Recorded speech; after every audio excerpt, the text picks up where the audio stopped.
가 됩시다. 복의 통로가 됩시다. 아멘. 우리의 사명 같이 고백하겠습니다. 제가 예수의 제자 되어 하면 여러분 어떻게 한다고요? 생명의 열매 맺는, 그리고 다 같이 풍성한 공동체라고 외치는 거죠. 자, 우리의 사명을 고백하겠습니다. 예수의 제자 되어 생명의 열매 맺는 풍성한 공동체. 예수의 제자 되어 생명의 열매 맺는 풍성한 공동체. 다시 한번, 예수의 제자 되어 생명의 열매 맺는 풍성한 공동체. 아멘. 여러분, 우리가 예수님의 제자가 되어서 우리의 삶을 통해서 이제 썩어질 것이 아니라 생명의 열매가 맺히고 주님의 은혜가 흘러넘쳐 주위에 있는 모든 영혼들에게, 나를 만나는 사람들에게 세상에 풍성한 은혜가 무엇인지 보여주는 풍성한 공동체, 그 아름다운 공동체로 세워지기를 주님의 이름으로 축복합니다. 여러분, 지난 말씀을 통해서 함께 나눴습니다. 교회의 본질이 뭐라 그랬죠? 교회의 본질은, 그 사명은 제자 삼는 사역이라고 말씀을 통해 확인했습니다. 교회의 본질은 예수 그리스도의 제자를 삼는 사역입니다. 그 첫 번째 특징에 대해서 지난 주일 모델 교회인 초대교회를 통해 그 제자 삼는 사역, 사명을 가진 교회, 사명으로 사는 교회가 어떤 교회인지 나누었습니다. 사명으로 사는 교회는 어떤 교회였습니까? 세상에서 불러내신 하나님의 백성들의 공동체였습니다. 세상 속에서 불러내신 하나님의 백성들의 공동체. 우리가 우리의 생각과 우리의 능력으로 조직한 공동체가 아니라 하나님께서 직접 택하신 백성들을 불러내셔서 그 백성들을 통해 세우신 공동체, 하나님의 주권과 영광이 그대로 반영된 하나님의 공동체였습니다. 즉, 예수를 주와 그리스도로 고백하는 부름받은 성도들의 공동체, 그것이 바로 오늘 우리가 살펴보려고 하는 사명으로 사는 공동체였습니다. 그래서 부름받은 성도들의 공동체는 곧 예배자들의 공동체입니다. 부름받은 성도는 예배자들이어야 합니다. 여러분 어떠신가요? 우리 방주선교교회는, 그리고 모든 성도들이 부름받은 성도로서 온전한 예배자 되길 여러분 기대합니다. 하나님이 찾으시는 예배자가 드리는 예배마다 여러분 치유와 회복이 일어나고 꿈과 소명을 부릴 듯하게 하실 것을 저는 믿습니다. 팬데믹을 통해서 우리가 함께 한 장소에 모여서 예배드리지는 못합니다. 하지만 여러분, 예수의 공동체, 부름받은 하나님의 백성들의 공동체는 예배하는 공동체입니다. 조금 있다가 예배가 뭔지 함께 계속해서 나누겠지만, 여러분, 예배는 어떤 일정한 장소, 그리고 어떤 일정한 그룹, 어떤 일정한 형식이 갖추어진 모습을 예배의 정확한 개념이라고 말할 수 없습니다. 예배는, 그 개념은 예배 중에 하나로 포함될 수 있겠죠. 하지만 정확한 예배는 하나님을 온전히 아는 하나님의 백성들이 하나님께 감사와 영광을 올려드리는 삶을 이야기하는 것입니다. 그러니 여기에 모여있든 저기에 흩어져 있든 우리의 삶의 어떤 현장에서든 우리가 하나님의 백성으로 하나님을 높여드리고 하나님이 찬양받게 한다면 그것이 바로 예배입니다. 팬데믹을 통해서 우리가 모일 수 있는 것이 제한적이게 되고, 그리고 어려움이 생기지만 이럴 때일수록 여러분, 교회가 교회됨을 나타내는 것은 그것을 잃지 않는 것입니다. 우리 모든 전 성도가 그 아름다운 예배자의 삶을 살기를 다시 한번 주님의 이름으로 축복합니다. 오늘은 사명으로 사는 교회 그 두 번째 특징에 대해서 말씀을 나누려고 합니다. 첫 번째 교회의 특징, 이 부름받은 성도들의 공동체라는 개념, 신학자들이 교회를 정의하는 전통적인 방법입니다.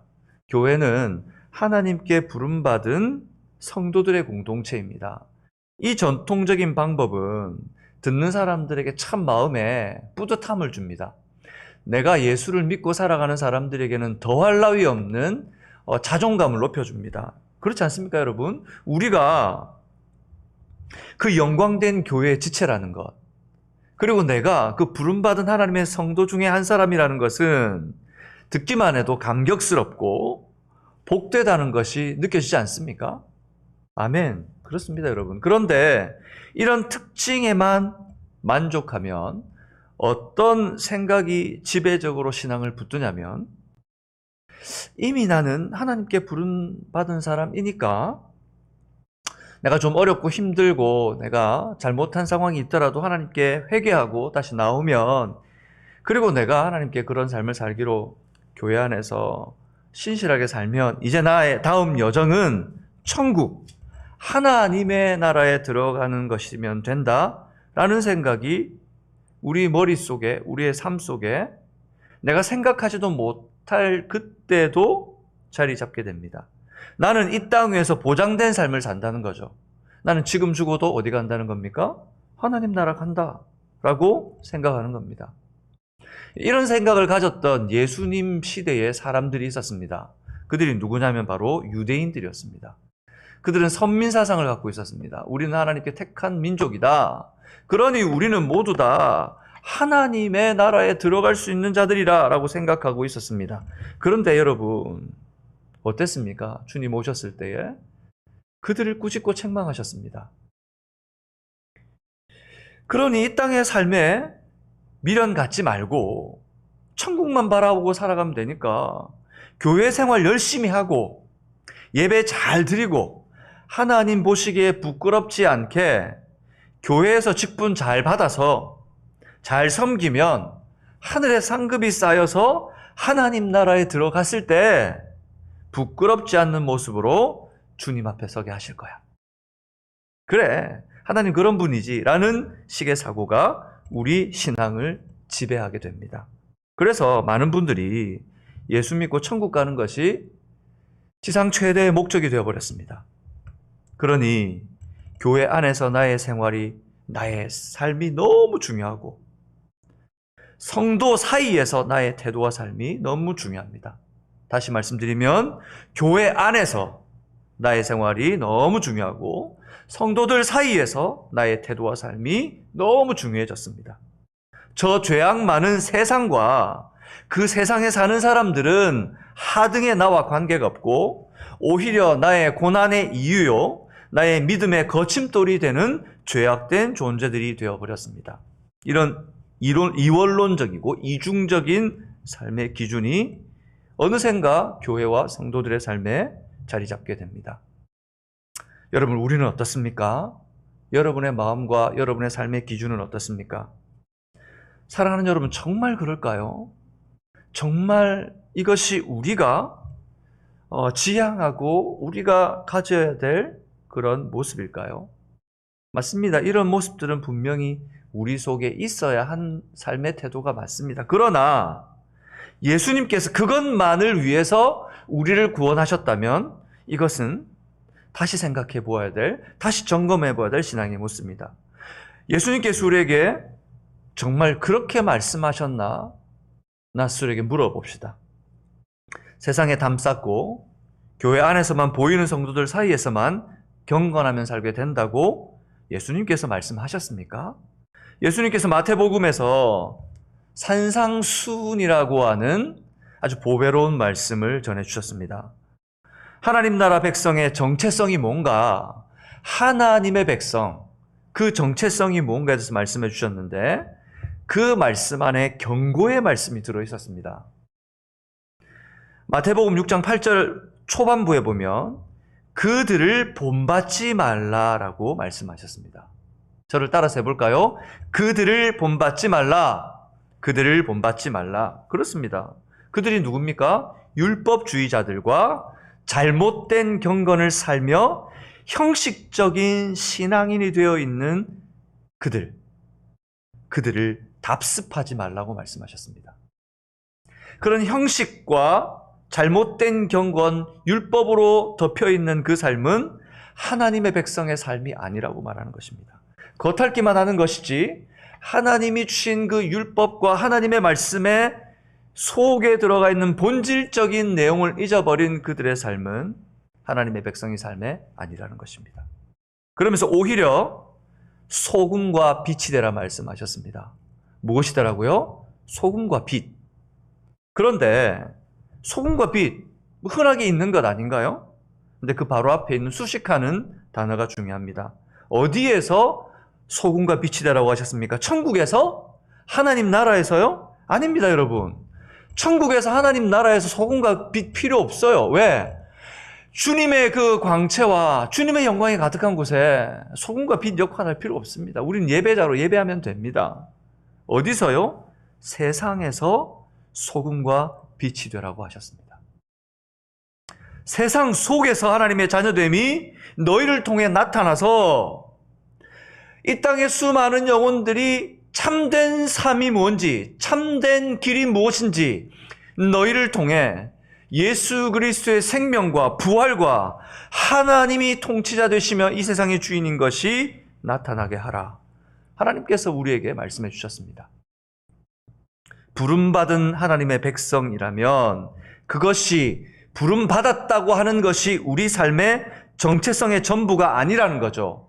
부름받았다면 부름받은 이유와 목적이 있을 텐데 그 이유와 목적은 온전히 알아 세상 속으로 보내져야 한다는 것입니다. 머물러 있는 것이 아니라 교회와 성도끼리 모여서 머물러 있는 것이 아니라 교회와 성도가 모여 함께 예배하고 하나님의 뜻을 알고 그 의미를 분명히 깨달아서 세상 속으로 다시 보내져야 한다는 것입니다. 모이는 공동체일 뿐만 아니라 흩어지는 공동체여야 한다는 것이죠. 이것을 누가 원하셨습니까? 이런 것을 목사님 제가 원해서 제가 목사님 그렇게 우리 교회를 훈련하고 싶으셔서 그런 거 아닙니까? 아닙니다, 여러분. 제가 그렇게 목회를 하려고 하는 것은 나를 구원하셔서 나를 이 자리에 세우신 하나님의 뜻이기 때문입니다. 마태복음 5장 16절 우리 함께 읽어볼까요? 이렇게 말씀하십니다. 같이 읽겠습니다.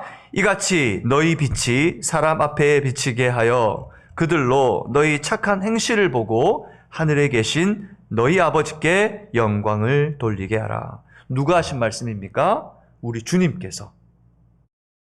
우리 주님께서 하신 말씀이요, 우리 주님께서 원하시는 말씀이요, 성삼위 하나님께서 우리에게 하시는 말씀입니다. 그리고 우리의 빛을 통해 우리의 착한 행실, 예수 그리스도를 닮은 선한 모습이 나타나 우리 하나님께 영광을 돌리는 삶, 그것을 우리 하나님께서 원하신다는 것입니다. 사랑하는 우리 방주선교교회 모든 가족들이 이런 주님의 마음을, 이런 간절한 주님의 마음을 깨닫게 되기를 예수 그리스도의 이름으로 여러분에게 축복합니다. 사도행전 2장으로 돌아가서 47절 성령의 강건하심으로 세우신 초대교회에 대한 말씀을 함께 한번 읽어봤으면 좋겠습니다. 사도행전 2장 47절입니다. 우리 같이 읽어볼까요? 시작. 하나님을 찬미하며 또 온 백성에게 칭송을 받으니 라고 말하고 있습니다. 여기 보니까 교회, 초대교회를 설명하는데 하나님을 찬미하는 예배자들이었습니다. 이게 뭡니까? 여러분 지난주에 말했던 세상으로부터 부름받은 하나님의 백성들의 특징 아닙니까? 하나님을 예배하는 공동체, 그들은 하나님을 온전히 예배하고 있었습니다. 하나님을 찬미하며. 그런데 이것으로 끝난 것이 아니고 또 온 백성에게 칭송을 받으니, 온 백성에게 칭송을 받는다는 삶을 살았습니다. 여러분 어떻게 하면 사람들에게 칭찬받을 수 있어요? 사람들 모르게 우리끼리 교회에 모여서 성도들만 알게 우리끼리 어떤 행사를 하고 어떤 선행을 나누면 사람들이 알고 참 저 교회 괜찮다라고 칭찬할까요? 아닙니다. 세상 사람들이 직접 보고 직접 듣고 직접 느꼈기 때문에 고백할 수 있는 겁니다. 어디에서요? 그들 곁에서. 예수 그리스도를 온전히 아는 그들이, 그렇게 예배한 공동체 성도들이 세상 속으로 나아가서 그들 곁에서 보여주고 들려주고 그들이 느낄 수 있는 삶의 모습을 살아갔기 때문입니다. 여러분 이렇게 세상 사람들이 교회를 칭찬하는 일을 들어보셨습니까? 요즘에? 교회를 이렇게 칭찬하는 분을 여러분 주변에서 목격한 일이 있으십니까? 도대체 오늘날의 교회는 왜 세상 사람들에게 칭찬 듣지 못하는 걸까요? 우리는 이렇게 변명합니다. 하나님 말씀대로 살아가니까 세상은 우리를 미워하고 거부하니까 당연히 우리를 칭찬하지 않고 싫어하죠. 여러분, 세상의 소망이 되는 교회는 뭇 영혼들도 인정하고 그 삶에 동경하고 존경하며 그들이 그들 속으로 들어와 치료받기를 원하는 공동체여야 합니다. 도대체 어떤 삶을 살았기에 세상은 그렇게 평가하고 있을까요?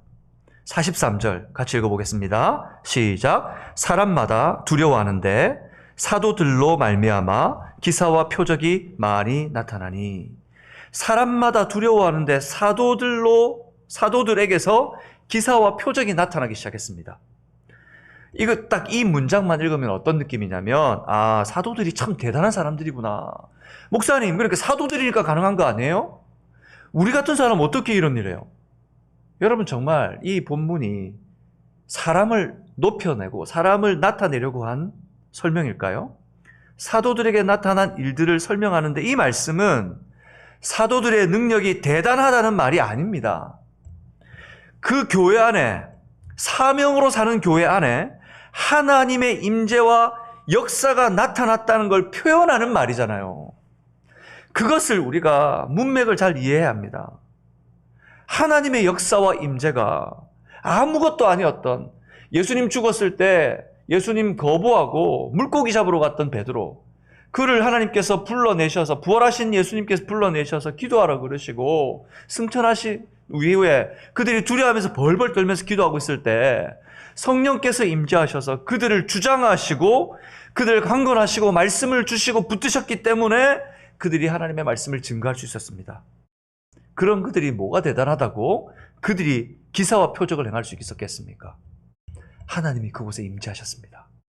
사명으로, 믿음으로 살기를 원하여 모인 그들에게 하나님의 임재가 있었습니다. 사람들은 두려워했습니다. 이런 공동체를 두려워했습니다. 이 두려워한다는 말이 여러분 무서워한다는 말이 아닙니다. 많은 사람들이 두려워한다는 말을 한국말로 표현하면 무서워서 떠는 것으로 표현하잖아요. 근데 사실 이 두려워하다는 말은 너무 경이롭고 너무 놀랍고 마음을 움직일 만큼 아주 큰 일들이 나타났다는 겁니다.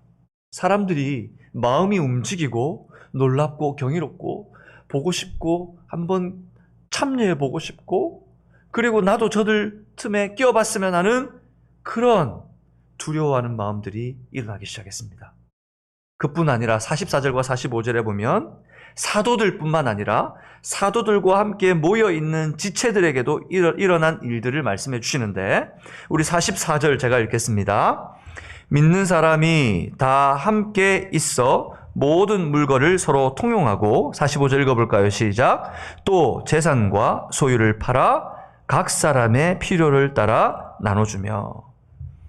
여러분, 성도들이 세상 속에 어떻게 살아갔는지를 제3자, 다시 말하면 너도 아니고 나도 아니고 관찰하는 자의 시점에서 오늘 이 상황을 설명해 주고 있습니다. 관찰자의 시점에서, 제3자의 입장에서 이렇게 보여주고 계신데, 이들이 어떤 삶을 살았냐면 이렇게 관찰해 보니까 사람들이 함께 모여가지고 물건을 통용하고, 여러분 서로 통용한다는 거, 이것은 나를 주장함이 없을 때만 가능합니다. 서로 나도 나눠주고 너도 나눠주고 하는 것은 내가 만약에 내 것 아까워가지고 내 것 지키기 위해서 나는 너한테 5를 줄 테니까 너는 나한테 6을 줘 라고 하는 이기심이 조금만 들어가면 교회는 깨어져 버립니다. 어떤 공동체든지 그 공동체는 깨어져 버립니다. 그런데 여기는 서로 통용했다고 이야기합니다. 서로 주고받았다는 거죠. 주장함이 없습니다. 저 사람이 4개 주고 내가 6개를 줘도 아무 문제가 없는 공동체. 그냥 그렇게 이해하고 받아들이는 공동체. 그리고 내가 만약에 4개를 주고 저 사람이 6개를 줬는데 그것이 부담이 돼서 나중에 내가 4개를 더 주는 거예요. 그런 유무상통함이 있는 공동체였다는 거예요.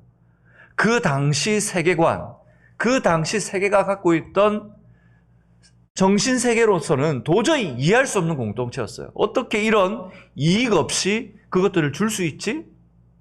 충격적인 공동체였습니다. 그뿐만이 아닙니다. 나눠주는데 그치는 것이 아니고, 여러분 보십시오. 45절에 보니까 자기 소유를 팔아서, 제 거를 팔아요. 다른 사람들의 필요가 무엇인지 맞게 나눠줬습니다. 아니, 이제 나눠주고 나눠주다 못해서는 어떻게 했냐면, 저 사람들이 필요가 있는데 어떻게 하지? 어떻게 저 필요를 좀 도와주지? 아, 이거 팔아야 되겠다. 그리고 팔아서 그 사람들의 필요를 맞춰서 나눠주는 공동체. 여러분, 이 세상이 말하는 경제 논리와 이익의 논리와 사람들이 말하는 그런 기준에서는, 세계관에서는 도저히 이해할 수 없는 공동체가 지금 그들 눈앞에 있는 거예요. 이 사건을 지켜보던 관찰자들은 그 모습을 보면서 무엇을 깨달았을까요? 그런 공동체를 통해서 그 세상 속에서 그런 모습을 살고 있는 그 교회와 성도들을 보면서 무엇을 깨달았을까요? 저는 충격에 빠졌을 것 같아요. 예전에 한 번씩 그런 기사들이 한국에서 나왔습니다. 김밥 장수 할머니가 김밥을 팔아서 몇억 원을 어떤 학교에 기부했다는, 사람들이 놀랐어요. 김밥 팔아서 도대체 얼마나 남는다고, 그것을 모아가지고 몇억 남기기 위해서는 얼마나 애를 쓰셔야 될까? 그것 하나라도 충격받지 않습니까? 그런데 이런 삶을 사는 교회가 있다면 세상이 뒤집어질 거예요. 그 충격에 빠진 수많은 관찰자들은 그 교회를 보면 누구를 생각했을까요? 누구 생각했을까요, 여러분? 예수님 생각했을 겁니다. 도대체 예수가 누구기에? 도대체 예수가 누구기에? 도대체 저들이 경험했던 성령 충만이라는 게 무엇이기에 저들을 저렇게 바꿔놨을까? 얼마 전까지만 해도 내 옆에 살던 내 이웃이었는데, 얼마 전까지만 해도 자기 것 나눠주지 못해가지고, 자기 것 더 갖지 못해가지고 아웅당하며 살아갔던 바로 그 사람이었는데, 얼마 전까지만 해도 자기도 교회 욕하고 자기도 예수 잘 이해 안 된다고 했던 그 사람인데 어떻게 저런 일이 날 수 있었을까? 라고 충격에 빠지며 예수와 성령 충만에 대해서 놀람을 금치 못했을 것입니다. 저는 우리 사랑하는 방주 선교교회가 이런 아름다운 공동체가 되기를 주님의 이름으로 축복합니다. 여러분, 우리가 하는 것 아닙니다. 내 인격으로 하는 것 아닙니다. 나는 능력 없어요. 나는 섬김 없어요. 나는 지쳤어요. 알고 있습니다. 우리가 하는 것 아닙니다. 하나님께서 하십니다. 하나님께서 이루어 가십니다. 어떻게? 예수를 붙들고 성령 충만의 은혜를 사모할 때 하나님 그렇게 하십니다. 지금 우리는 바로 부름받은 하나님의 백성들이 보냄받은 예수의 제자들로 살아가고 있는 광경을 보고 있는 것입니다. 그리고 그 현장이 예배의 현장이요, 구원하시는 하나님의 역사의 현장임을 또한 보여주시는 것입니다. 이것은 따로 떨어져 있는 것이 아니라 하나인 공동체의 모습입니다. 우리가 예배하는 그곳에 구원의 역사가 있습니다. 우리가 예배하는 그곳이 하나님이 구원하시는 역사입니다. 여러분 세상 속에서, 여러분의 일상의 삶 속에서 주님을 예배하십시오. 그곳에서 하나님께서 구원하는 자들을, 택한 자들을 여러분에게 붙여주실 줄 믿습니다. 우리 모이는 예배로 모였을 때에 옆 사람 의식하고 다른 사람 의식하고 내 마음속에 나 지난주에 이렇게 살다 왔는데 그거 의식하지 마세요. 주님 앞에 오늘 나왔다면 최선을 다해 주님 앞에 영과 진리로 예배하십시오. 그러면 여러분 그거 아세요? 내 옆에 있는 형제가 도전받습니다. 내 옆에 있는 형제가 함께 도전받고, 그리고 그 옆에 있는 준비된 예수의 제자들이 함께 그런 영광스러운 예배를 드릴 때 우리 교회 한번 들러봐야지 하며 나왔던 바로 그 사람이 참된 예배를 경험하게 됩니다. 그 예배 한번 경험한 사람은 그 맛을 잊을 수 없습니다. 그래서 그 교회에 가서 예배 드리고 싶어집니다. 우리 방주 선교교회가 바로 그런 예배 현장이 되어야 되지 않겠습니까? 사랑하는 여러분, 예배는 부름받은 성도들만이 드릴 수 있는 특권입니다. 그러나 이것은 온전한 교회의 모습이 아닙니다. 또한 우리는 세상으로 보냄받은 예수의 제자들이기에 예수님의 복음 들고 흩어지는 교회여야만 합니다. 그럴 때 우리가 온전한 하나님의 교회로 영향력 있게 쓰임받을 수 있습니다. 그래서 교회의 두 번째 특징은 세상으로 보냄받은 제자들의 공동체라는 것입니다. 사명으로 사는 교회는 세상으로부터 부름받은 하나님의 백성인 동시에 세상으로 보냄받은 예수의 제자입니다. 우리 같이 한번 같이 읽어볼까요? 시작!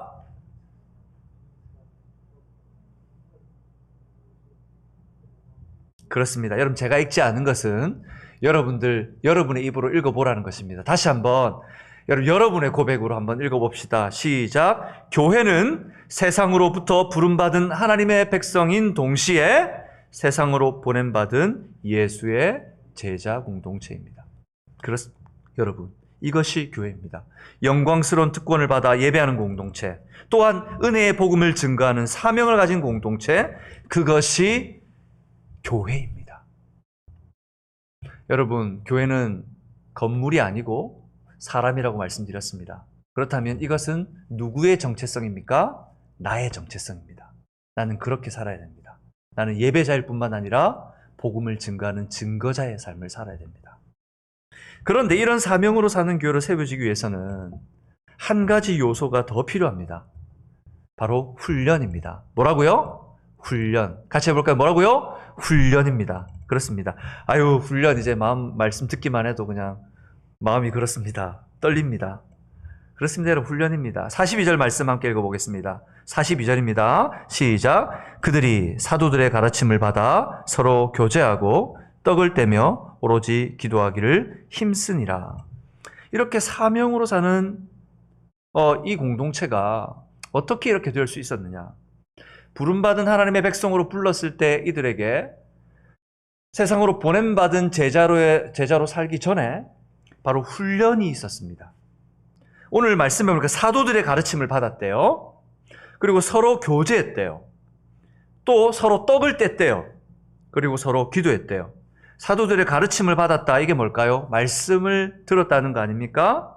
그러니까 하나님의 말씀을 듣는, 다시 말하면 설교를 통해서 또는 가르침이나 강론을 통해서 가르침을 받았습니다. 그리고 서로 교제했다는 것은 무엇입니까? 성도들 간에 믿음 안에 교제하는 소그룹이나 또는 그 마음을 나누는 쉐어링이 있었다는 것이죠. 떡을 뗐다는 것은 무엇을 이야기하는 것입니까? 성찬을 했다는 것을 이야기하는 겁니다. 예수님을 기억했다는 거죠. 기도는 뭡니까? 하나님 앞에 부르짖었다는 거죠. 여러분, 가르침은 누구의 가르침을 받는 것입니까? 사도들이라고 말했지만 사도들은 누구에게 가르침을 받았죠? 예수님입니다. 그렇다면 누구의 가르침? 예수의 가르침을 받는 것입니다. 누구 안에서 교제하는 것입니까? 예수 안에서 교제하는 것입니다. 누구를 기억하며 떡을 떼는 것입니까? 예수 그리스도의 몸과 부활을 기념하며 교제하는 것입니다.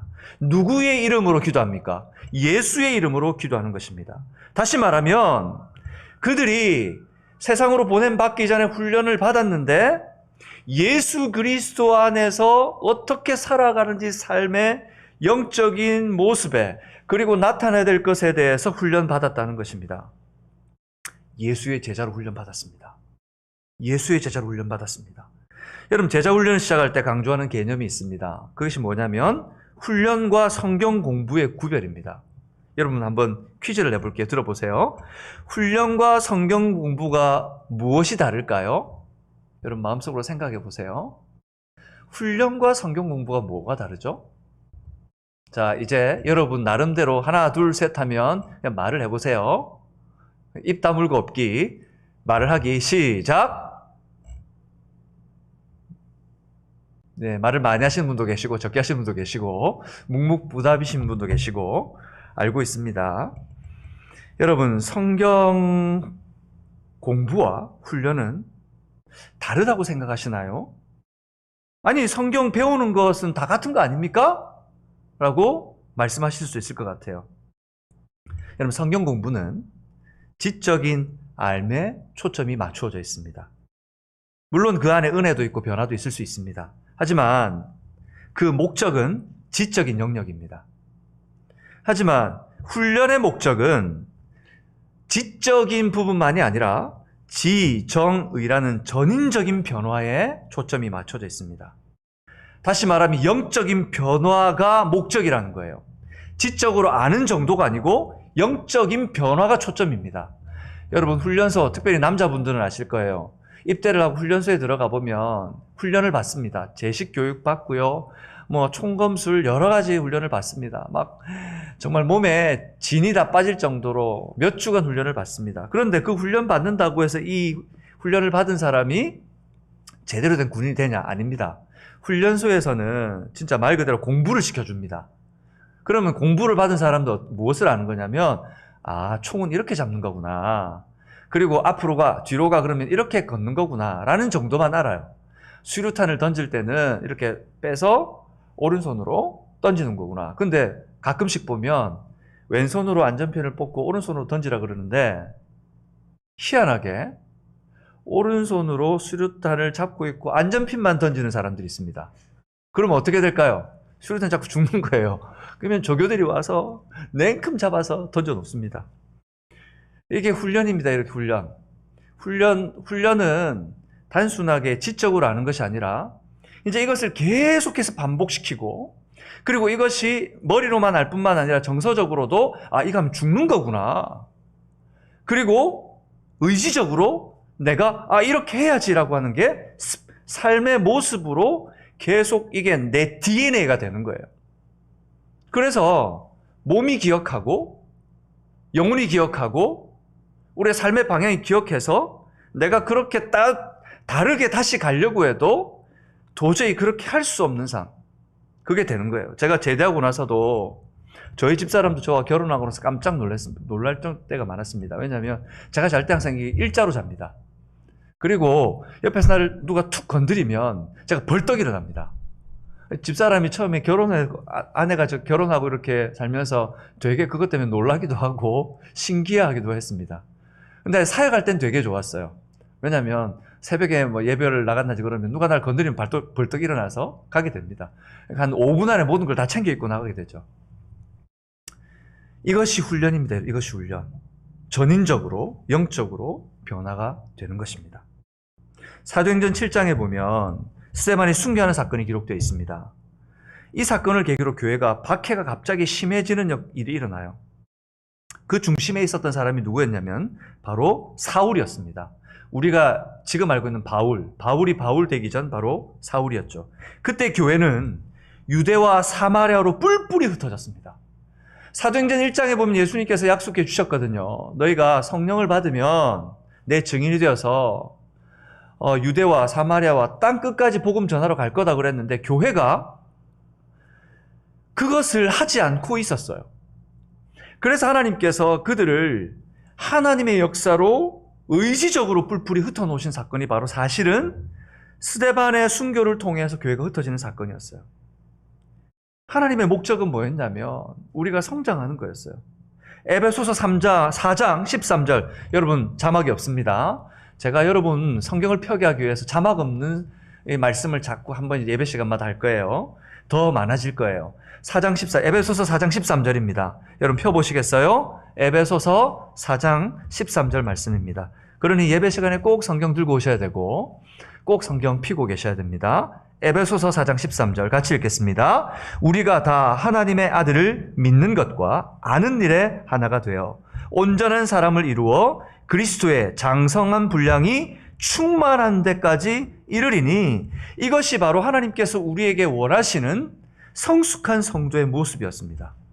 아는 것뿐만 아니고 믿는 이데까지 하나가 되는 것. 지식이 아니라 삶이 하나가 되는 이론론적 총체적인 그리스도인의 삶.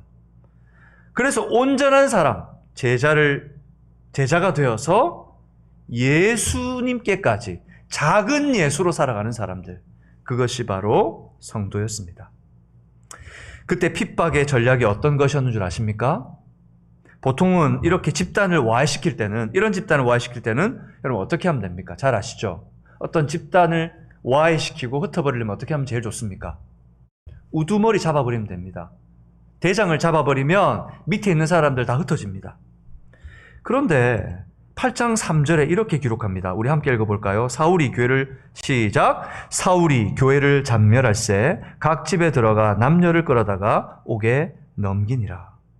사울이 교회를 핍박하는데 어떻게 하냐면 사도들만 쳐내는 것이 아니라 각 집에 들어가서 성도님들을 다 잡아내는 거예요. 끌어내는 거예요. 왜 이런 수고까지 해야 될까요? 전략적으로 생각해 보십시오. 군사고 전략이 있고 그렇다면 이런 애쓰는 일까지 할 필요가 없어요. 간단하게 해결하면 되지.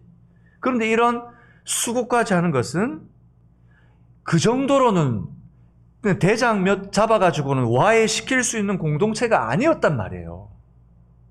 그 정도로 흩어질 공동체가 아니었다는 거예요.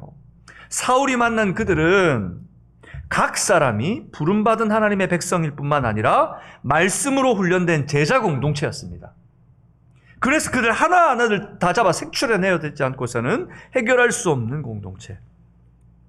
사랑하는 방주선교교회 성도님들께, 우리 가족들에게 묻고 싶습니다.